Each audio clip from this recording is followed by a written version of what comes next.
Здраво и добре дојдовте на подкастот на Доење со љубов. Јас сум Наташа Цветановска-Тодосовска, сертифициран специјалист за доење, која стои зад брендот Доење со љубов, а во овој подкаст најискрено разговараме на сите теми од секојдневието на семејствата, погледнати низ призмата на доењето.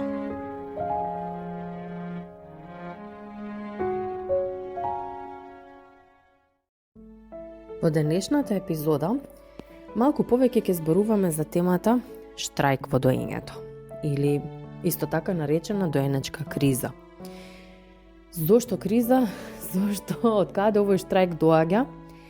Малку е тешко да се каже. Значи во самиот старт сакам да бидам многу транспарентна и да кажам дека во оваа епизода нема да ви кажам сигурно со 100% што се случува, меѓутоа би сакала малку повеќе да поразговараме кои се можните причини, што вика литературата за оваа појава, зошто нашите бебиња едноставно се случува преку ноги да штрајкуваат на града, да престанат, буквално одбиваат да цицаат, не сакаат да цицаат. Зошто тоа се случува, што досега нели ни е познато и најважно од се, што да направиме, како да реагираме, кога едноставно да се смириме нели да кажеме добро, може би се работи за ден, два, три нешто се случува или навистина кога треба да се превземат одредени чекори за да се открие која е причината, затоа што некогаш има и малку може нели да имаме и по-сериозни причини, кои што под сериозно подразбирам причини нели кои што влијаат на тежината, на напредокот на бебето, на општо на расположението и па и на здравието. Сега, под протест, што подразбираме кога едноставно нагло се менува секојдневието и бебето одбива да цица. Нагло одбива да цица, како што напоменав, од денес за утре. Во принцип, прво да сакам да во охрабрам дека не се случува кај сите бебиња. Значи, тие што слушате со, да речем, со новороденче во моментот што слушате епизодата, може и никогаш да не се соочите со никаков доенечки штрајк. Тоа исто така е толку една индивидуална работа кај дечињата, бидејќи уште еднаш тука ќе напоменам, доењето не е само го ставам бебето на града, цица и тоа е тоа, или сега дефинитивно ќе ни се случи тоа и тоа, затоа што имаме, не знам, скок во развој на тој месец, сигурно и со доењето ќе се случи тоа. Значи, доењето сепак е нешто кое што и нашите бебиња многу индивидуално го доживуваат со нас, како мајки. И пак ќе речам, исто така доењето го дефинираме и како врска помеѓу мајката и бебето, врска помеѓу мајката и детето, и затоа во многу ситуации преку доењето како алатка и за комуникација многу работи можеме да ги осознаеме за нашето бебенце или детенце. Затоа и не овие штрајкови се по автоматизам генерализирани и затоа не можам да застанам и да ви речам, знаете, во тој месец дефинитивно тоа ќе се случи и ова е решението. Такво нешто, нажалост, нема. Секој пат кога имаме некаков предизвик, некаков проблем, мора едноставно да имаме еден индивидуален пристап, да ги земеме сите причини што точно му се случува на тоа бебенце, што чувствува, како е мајката, дали имаат нешто во секојдневието и така натаму. Значи, индивидуалниот пристап е најважен кога работам, особено јас со клиенти и со семејства. Меѓутоа, еве би сакала да ви доловам малку, да ви дадам една слика што се може да биде. Прво, да напоменам дека литературата кажува доколку имаме доенечки штрајк или одбивање од доење, нешто што навистина треба да го земеме во предвид е дека ако бебето наше е испод 12 месеци, па дури и во литературата најдов на 18 месеци, не смееме да го протолкуваме тоа како лажен знак дека е спремно да престане да цица. Значи, никое бебенце пред 12 месеци, речи си еве, никое бебенце пред 12 месеци не е спремно самото да се одбие. Значи, претерано ретко се случува, особено, како што кажав, некаде видов и во литературата пред 18 месеци. Најверојатно, ако ви се случува тоа, најверојатно се работи за некаков предизвик, нешто, значи во моментот што се случува, кое што може би многу лесно може да се надмине.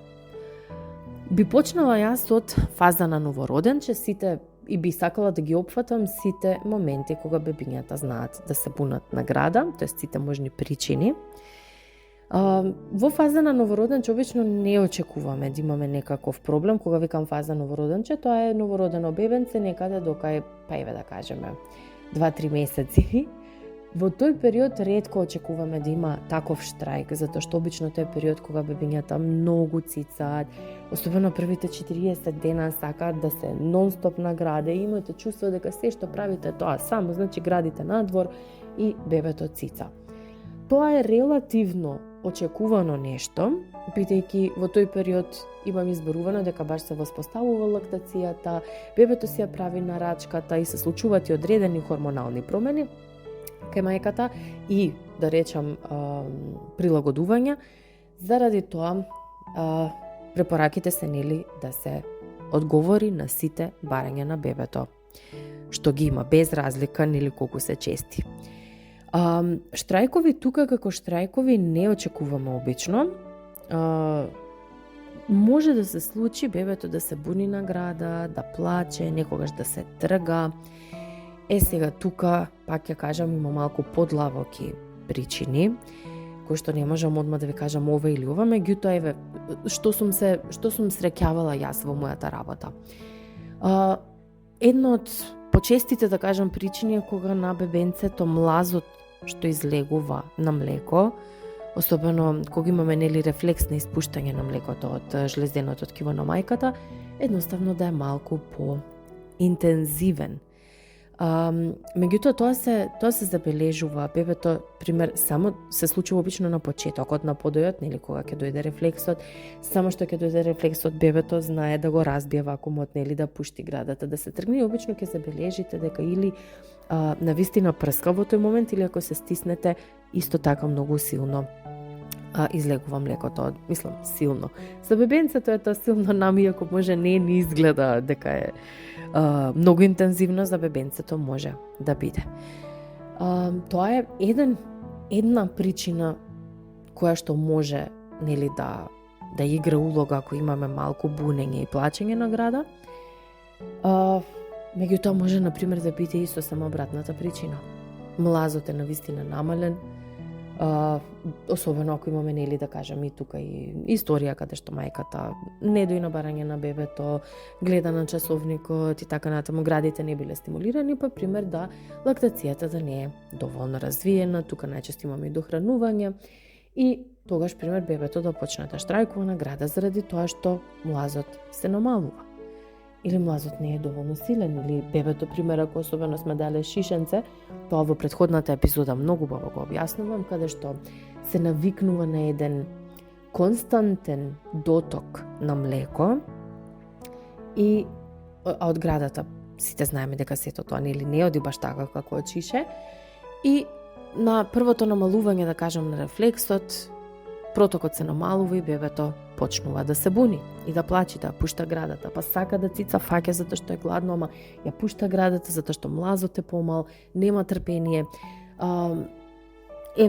Затоа секогаш викам, многу е важно да го наблюдуваме доењето, многу е важно да се информираме, заради тоа што не можам јас, пример, исто да гарантирам дали се работи за преинтензивен млаз или се работи за обратното, за недоволно силен млаз, доколку не ја знам претходната историја. Доколку, пример, не ви испрашам дали бебето сепак добива шише, што се случува, значи да погледнеме целосната слика. Затоа со овој подкаст сега сакам да ви дадам на некој начин, да ви дадам алатки да можете вие да ја насликате целата таа слика. Како што кажав, значи на почетокот не очекуваме некои големи штрајкувања во таа смисла. Првиот протест, вистински протест, кој што може да се случи, најчесто го очекуваме некаде околу 3-тиот месец. Пак ќе речам, возраста секогаш мора да сме многу флексибилни кога зборуваме за возраст, заради тоа што тука викаме во периодот околу 3-тиот месец, но тоа може да биде и 4-тиот месец. Во тој период се случува еден рапиден скок во развојот на бебенцето и тука е тој период кога може тоа да се отслика и на доењето, ама и не мора. Зошто викам периодот околу 3-тиот или 4-тиот месец? Секој бебенце различно се развива. Тоа исто како да споредуваме кога бебето треба да проди на година или на 10 месеци. Некој бебе ќе проди на 10 месеци, некој бебе на 14-15. Заради тоа, како што кажав, бидете секогаш флексибилни, ако знам дека денес модерно време, како што и слушате вака подкасти, користите и апликации за следење на растот, особено и за скоковите. И самата апликација за скокови, што е исто така, знам дека има предупредување, значи дека сепак скоковите се статистички, дека кај секој бебенце може да бидат порано или подоцна.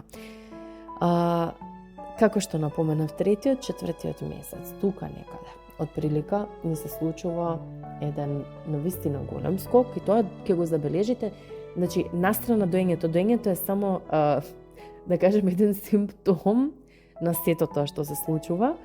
Меѓутоа ќе го забележите и самото ваше бебенце, колку е поинакво, колку поинако веќе комуницира со вас, се смее, гледа веќе многу повеќе, ја перцепира околината, многу е повеќе одговара, повеќе е љубопитно, го интересираат сите звуци, сите шумови, се што се случува во околината. И тоа е многу нормален момент. Се објаснува дека, литературата го објаснува дека во тој момент едноставно се нагло се случува, поприлично нагло се случува тој развоен момент кај бебињата и како да откриваат еден сосема нов свет. Тука доколку предходно сме имале чести подои, бебето се седало на града, уживало, сега може да се случи едноставно да не сака да цица. Заради тоа што се друго е поинтересно од цицањето. Значи сега ќе седи, ќе цица по 40 минути, не, кога има толку интересни работи што може да ги гледа, да ги восприема. И навистина е многу тешко кога ќе се случи сето тоа, особено ќе бидам многу искрена да кажам дека семејствата баш она што го викаате, конечно помина тие 40 дена, 6 недели, 2 месеци, стигнавме, фативме некакво темпо, конечно некако се среди, успеавме со доењево и таман еден месец не издржавме пак проблеми. Сакам да во охрабрам дека да не се секирате, мислам, тоа се случува, не ви се случува само вам, се случува на повеќето и е нешто на кое што треба нормално да внимавате, меѓутоа да не ве врати 10 чекори назад и да мислите, аха, значи ние проблемите не сме ги решиле. Со нашите деца, на жалост, од како сум родител, сватив една работа дека секој пат доаѓаат нови предизвици. Настрано од доењето, значи секоја возраст, секој месец, секој ден што се вика ни носи најразлични предизвици со нив. Меѓутоа, така и ние растеме како родители, така и ние созреваме и сваќаме дека ништо не знаеме. Мене ако ме прашате, јас така би кажала, сваќаме дека буквално и ние сме секогаш затекнати и ние со секое нивно растење и ние учиме. Така што и за доењето, значи ако овој концепт баш го споделив, излегов од темата, меѓутоа го споделив за едноставно да јас би сакала да можев да го применувам тоа уште од раѓањето на моите деца, да сватам дека не е веќе се некако напишано што треба да се случува, па јас треба вака и вака да направам, па сега ќе цица до толку месеци, па вака ќе прави и така, туку едноставно малку повеќе да влезам во родителската улога со смиреност и со буквално нула очекувања веројатно за тоа како се треба да изгледа и да се случува, едноставно да оставам да се случува. Затоа го споделувам се во ова дека многу семејства гледам, особено кои што ми доаѓаат на советувања, со кои што работиме, дека имаат некаква идеја како сето тоа треба да изгледа и кога не изгледа, едноставно се нормално разочарани, со негативни емоции, едноставно не било тоа. Такви разочарувања не треба да се случуваат, бидејќи го имаме нашето дете и тоа е. И ова е нашето детенце, со него треба да научиме да комуницираме и да ги едноставно да спознаеме што му се случува. И да, навистина е тешко кога немаме детенце со кое што вербално може да разговараме и да комуницираме и да не ги каже сите проблеми, туку е 3-месечно бебенце кое што ние треба толку да сме перцептивни за да може да од прилика да сватиме и да реагираме за да му помогнеме.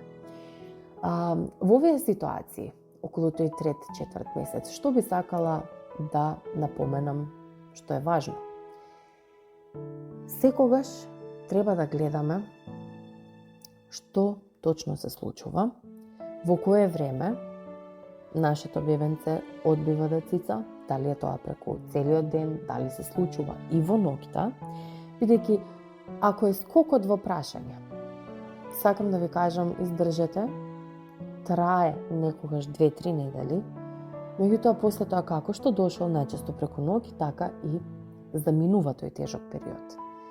И повторно си се враќате на едно, да речам, нели во наводници, нормално секојдневие. Што треба тука да знаеме ако е скокот во прашање? Обично се случува тој протест да е преку ден, кога имаме многу поголем стимул од околината, кога нели имаме секакви звуци од надвор, кога е светло во просторијата, кога има интересни работи да се гледаат. Меѓутоа навечер, ноќните подои обично се многу мирни, бебето цица одлично, буквално викат навечер како цица супер, преку ден се борба е, значи шанси нема да цица како што треба. Во таа ситуација, доколку ноќните подои изгледаат супер, можете малку да здивнете. Следете ги обавезно пелените во тој период, во тие 2 недели. Една недела, ако не имате среќа, следете ги сепак пелените. Се случува навистина во тој период и навечер почесто да почнат бебињата да се будат.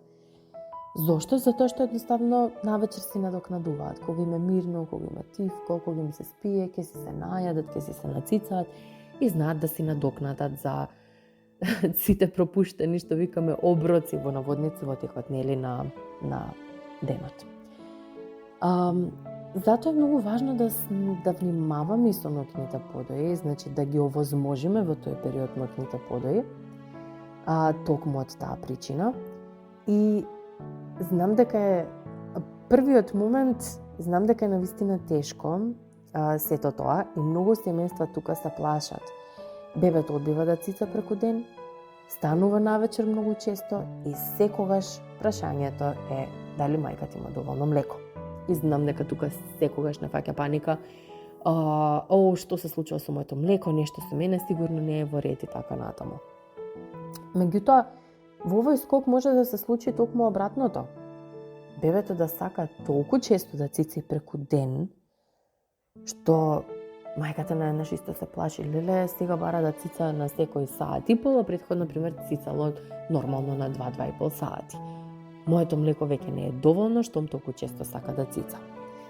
И тоа не е точно, по автоматизам може да е нормално ако има нешто, ако се случува во позадината, меѓутоа само тоа како симптом, како знак, не можеме да го земеме во предвид и да одлучиме особено не да одлучиме да дадеме адаптирано млеко доколку го имаме само како фактор моментот дека бебето цица почесто. Тука уште еднаш ќе ве потсетам на тоа дека доењето сепак е врска. И таа врска буквално од колку е бебето по-големо, колку повеќе расте, толку повеќе доаѓа до израз сето тоа, дека не е само храната, туку е комуникацијата, сигурноста, безбедноста, во игра кога имаме контакт помеѓу мајката и бебенцето.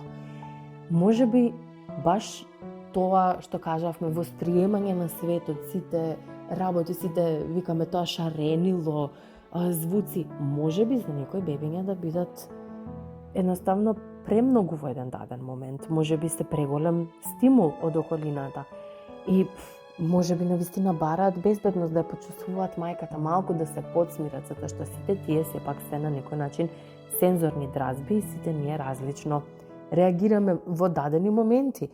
И јас и сега како возрасна различно реагирам, пример, на одредени дразби доколку сум изморена, различно реагирам доколку сум скроз одморена и спиена. Затоа викам, секој пат кога зборуваме за доењето, ние треба да му дадеме едно многу подлабоко значење. Јас имам чувство дека многу плитко влегуваме во оваа тема. Бебето плаче, е гладно, сака почесто, еве дохрани и завршува приказната. Можеби навистина имаме бебенце кое што сите овие нови работи што му се случуваат се малку го преплавуваат емотивно. Можеби сака малку повеќе контакт, малку повеќе сигурност. Сите овие работи многу ги согледуваме понатаму, кога имаме веќе поголеми дечиња кои што цицаат. Тука ако разговарате со мајки, а јас ве охрабрувам да разговарате со мајки кои што имаат поголеми дечиња што цицаат, можеби го имаат заборавено моментот како било на 2, 3, 4, 5 месеци, меѓутоа, она што можат да ви кажете, да ви го објаснат, да ви го доловат доењето од емотивниот аспект на детенцето. Што сакам да кажам, пример, трга во градинка и најдеш ме дека толку убаво поминува, се супер, ама кога се враќа толку сака да цица, што е како новороденче. Нормално е, преголем стимул, нови деца, нова околина, се и сето тоа го обработуваат емотивно поинаку. Зошто тоа би важело само за детенце, а не и за бебенце? Тука би се запрашала. И затоа и ве охрабрувам за да може самото доење, самата таа врска уште од самиот почеток да ја дефинирате онаква каква што е, малку поразлично да можеме нели сите да ја погледнеме. Затоа и се тие советувања каде што разговараме многу повеќе и за што се случува во семејството, емотивното, како е мајката, како се чувствува мајката во тие моменти и така натаму. Затоа викам, може пример околу уште сме на тој скок да се вратиме 3-4 месеци, може би па да се случи обратното, бебето да сака да цица многу почесто. И тоа е сосем окей. Повторно ќе речам, однесувањето на бебето на града ќе се менува. Доењето е една флуидна врска, цело време расте, се менува согласно на особено на емотивните потреби на бебето покрај храната. Затоа, кога ќе имаме скокови, пример исто запчиња кога ќе излегуваат, може да се случи наистина да имаме почести будења навечер, почести подои, да има и плачки, да има и нервоза кои што ќе сакаат да решаваат со цицање, со блискост да се смират. Затоа сето тоа е релативно очекувано и не може да го земеме единствено како фактор или како симптом дека нешто има и тоа е тоа. Мора секогаш да ги гледаме пелените, мора да го гледаме и напредокот. Ако бројот на пелени не се смени од претходно, ако бројот на мочкани, какани пелени си остане релативно ист, тогаш не треба нешто посебно да се плашиме, треба да издржиме. Да, секогаш ќе има начини како да пробуваме сето тоа, да го да подобриме нашата ситуација, меѓутоа нема простор веднаш за паника. Ако има влијание на пелените на тежината, тогаш дефинитивно треба нешто да превземеме. Сега доаѓаме до тој момент што да превземеме. Во овој период, околу 3-4 месеци, би кажала, ако се работи за скокот во развој, тогаш може би треба да ги превземеме оние моменти кога нашето бебе успева да цица, тоа е например во ноќта, и да пробаме да ги имплементираме во текот на денот. Што подразбирам под тоа? Доење пример во многу темна просторија, многу тивка, се е исклучено, значи да нема никаков стимул од надворешната околина. Да пробаме така. Кај некој семејства успева, кај некој не. Понатаму, бебето, знаеме нели навечер, дека така во спиење станува, знае да се нацици и да презаспие. Па да пробаме и тоа да го имплементираме во текот на денот. Значи, да се земе бебенцето, да пробаме полека некако со нишкање, со шетање малку, да го подзаспиеме и кога ќе е така малце подзаспано, тогаш да му понудиме да цица. Ако ја фати градата, правиме веднаш компреси, тоа обавезно, значи за додека сме во скок во развој, додека е бебето во скок во развој, ние сме во еден таков тежок период, секој пат викам да се вратиме на back to basics и да правиме компресии на градата. Значи, со компресиите бебето ќе добие многу повеќе млеко во пократок период и онака, добро е.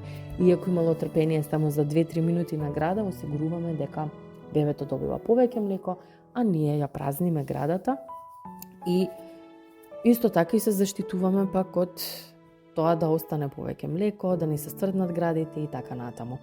Стврднување на гради би бил еден знак дека треба да се превземе нешто дефинитивно. Значи не е само бебето и пелените, тука веќе и ние сме во игра. Дали е знак дека бебето не добива доволно? Можеби, заради тоа што ако одбива особено преку ден да цица, нели тука може да се случи градите да се преполнат.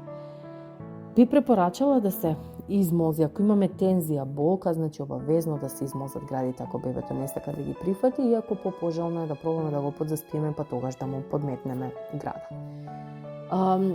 Има секакви варијанти на предизвици, кои што јас не сум сигурна дали би можела баш сите да ги покријам вака во еден подкаст. Тука би го споменала само и понатаму уште еден скок што се случува. Тој се случува околу 7, 8, 9 и 10 месец. Значи тука некаде, зашто имаме па поширок временски прозорец, заради тоа што е поврзан со лазење, исправување, можеби проодување кај некои деца. Значи тука имаме едно, да кажам така, еден моторен развој, поголем скок во моторниот развој на бебенцето. Тука може да се случи навечер да имаме многу чести будења за цицање. Околу 9 и 10 и особено месец. Бебе кое што дури може спиело цела ноќ, станува, бара да цица на секој сат и по 2, меѓутоа, па дури и порано. Меѓутоа, што е важно да се знае? Може би плаче, бара да цица, меѓутоа само што ќе понудите града за после неколку, што се вика, па дури и секунди, ќе тргне неколку пати и ќе заспие. Што е тука важно да се знае? Зошто и кажав како изгледа дека не е цица активно и останува будно во ноќта, туку веднаш презаспива, затоа што ова веќе е предизвик со спиењето и спојувањето на циклусите. Се прикажува како проблем со доење, иако не е баш проблем со доење, туку доењето во овој случај е алатка со која што ние му помагаме на бебенцето да ги спои тие циклуси на сон. Тука не должам многу повеќе ќе има во мојата следна работилница, која што наскоро ќе биде достапна, а тоа е една работилница посветена комплетно за спиењето и за доењето на нашите дечиња, како доењето и спиењето се поврзани, во кој период од животот, како изгледат, зошто се, едно со друго се многу поврзани. И на таа тема буквално се ќе може да дознаете преку работилницата број 17 доење и спиење. Се надевам дека колку толку бев од помош на оваа тема со овој мој подкаст. Меѓутоа би сакала исто така да напоменам и некои многу важни работи. Значи, ако имаме бебенце кое што комплетно ја одбива градата, ама стварно комплетно одбива, навечер преку ден, едноставно имаме многу тежок штрајк, тогаш веќе ќе мора да се измолзуваме. Значи, измолзувајте се барем колку што имало подој претходно, за да ја задржиме лактацијата со на исто темпо од претходно. како да го храниме бебето, значи да пробаме да го храниме на еден начин кој што не представува ризик по доењето, затоа имаме доста пишувано, значи пожелно е да се избегне шише во овој период, бидејќи тука ако се даде шише, постои многу голем ризик да се направи некаква преференца, да кажам, преферирање на шишето. Може да пробате со чашка и така натаму. Меѓу другите причини за штрајк, сега тука го покривме скокот за развој како причина за штрајк. Меѓутоа, имајте во предвид дека една обична настинка, затнато носе, може навистина да направи штрајк во доењето. Зошто? Бебето не може убаво да диши, а треба да цица. Рачунете кога цица устата му е затворена и целото дишење нели е преку носето. Ако не може да диши, ќе пушти градата за да диши преку уста. Значи, секој пат кога се случува нешто, затоа викам, мораме да ги отвориме очите и цела наша енергија да ја насочиме кон тоа што му се случува на бебето. Затоа викам, една мала настинка, толку, болест нормално, алергија ако има, може навистина да имаме големи штрајкови во доењето, рефлукс ако имаме, одредена болка, забите ги напоменавме, значи преголема стимулација некогаш знае да доведе до на бебето едноставно да е, како што викаме, преплавено со емоции, па дури и да сака да цица не може во моментот, пробајте тука малку да го подсмирите, малку да го погалите, значи пробајте да му направите една околина која што ќе биде доста смирувачка за него. Исто така, многу ретко се случува. Меѓутоа, ако сите работи ги исклучиме, може, например, да има мимака со увцето. Значи, бебенцето да има некоја болка во ушето и кога ќе застане некако, ќе почне да цица, кога голтан или тука се е поврзано и едноставно да му смета и да плаче заради тоа. Затоа викаме, кога се случува плачот, ако имаме болка во увцето, ќе биде на секој подој. Нема да биде, нели, еднаш плаче, па после еднаш не. Ќе биде најверојатно уште веднаш на почетокот на подојот, нема да биде само на крајот.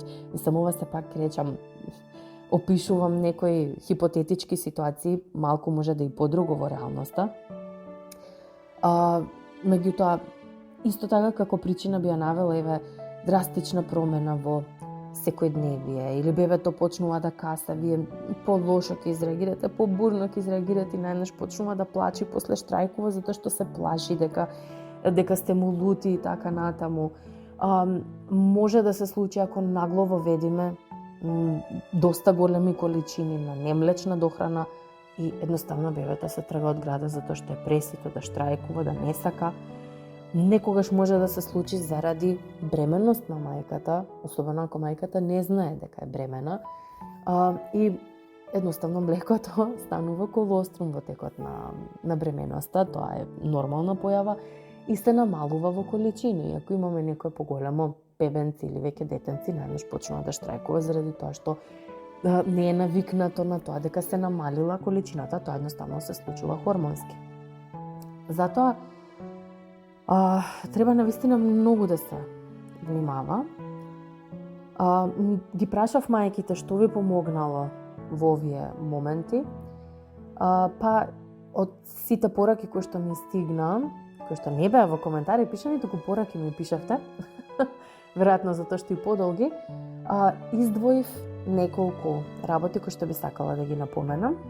Значи, полузаспана состојба, нудење на бебето, тоа беше една од најчестите работи кои што ми ги имате кажани, нели доење на мирно место, на тивко место, темно место. Некои мајки намерно зголемиле ноќни подои, за да бидат едноставно мирни дека се што и да се случува во текот на секојдневието, го надокнадуваат навечер.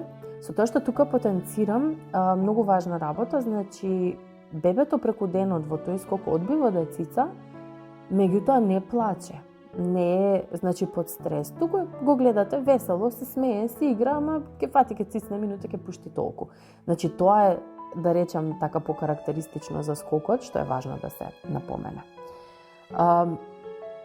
Компресии, напоменав, тука може многу да помогнат, дури некогаш имав и одговори од мајки дека буквално, вика, и молзев малце додека да видам дека доаѓа рефлексот и тогаш нудев да цица, за едноставно да веднаш да не се фрустрира бебето, туку веднаш да може да цица што повеќе млеко. Понатаму да видам, доење во движење или со нишкање, нешто кое што сите мајки кои што сте го правеле по дома, во движење ни станот, нишкање, алал да ви е, тоа имам само да ви кажам. Да пробате исто така да нудите можеби малку порано, да го претркате кога е смирено, кога е по, така да кажам, расположено и игриво, а доаѓа од прилика времето за цицење, да не чекате бебето да ви покаже. Едноставно и почесто да нудите. Тука се градите, сакаш малце, окей. Некогаш може доењето и да биде во мали порции, многу мали порции распоредени во текот на денот, колку што бебето има, викаме, трпение, нели? Некогаш помага ако пробаме и друга позиција на доење. Едноставно да се смени позицијата, да се проба нешто, може на бебенцето ќе му се допадне. Нешто кое што го најдов исто така во литературата беше да пробаме обратното. Наместо ние да правиме нели како ноќните подиона да направиме, се да е толку здодевно за бебенцето, за да не сака едноставно да нема никаков стимул, обратното да го пробаме. Да ја направиме, што викаме да го донесеме играта на градите, пример шарено ланче некое земете. Што тропка, што прави. Бебето цицаме истовремено го фаќа со рачињата, го чепка, зафатено и тука сме успели некако да му подметнеме да цица, да му подметнеме града и не чувствува дека цица затоа што сепак во моментот нешто многу интересно се случува. Си игра со нешто шарено, чепка прави, значи бидете тука креативни, би кажала, буквално се што нели можете, се што мислите дека би успеало, пробајте го, дури ако е нешто што не сум го што го немам наведено тука, значи слободно пишете ми го. Една мајка исто ми имаше пишано контакт кожа на кожа, го расоблекла бебето, таа се расоблекла, едноставно си се гушкале по цели денови. Градите били исто достапни, многу почесто знаела по пократко да цица. Не се откажувајте, би кажала. Пробајте, значи пробувајте цело време, контролирајте го напредокот, многу важно, значи гледајте ги пелените, колку често, значи колку полни пелени имате во 24 часа, дали има големи промени, следете го и расположението, што викаме на вашето бебенце. Ако има некаков проблем, ако забележите дека стварно има некаков проблем, контактирајте обавезно стручно лице кое што може би кое што би требало нели да може да ви помогне за што се работи. И уште една порака би сакала да ви прочитам, многу интересна. Една мајка ми имаше пишано баш дека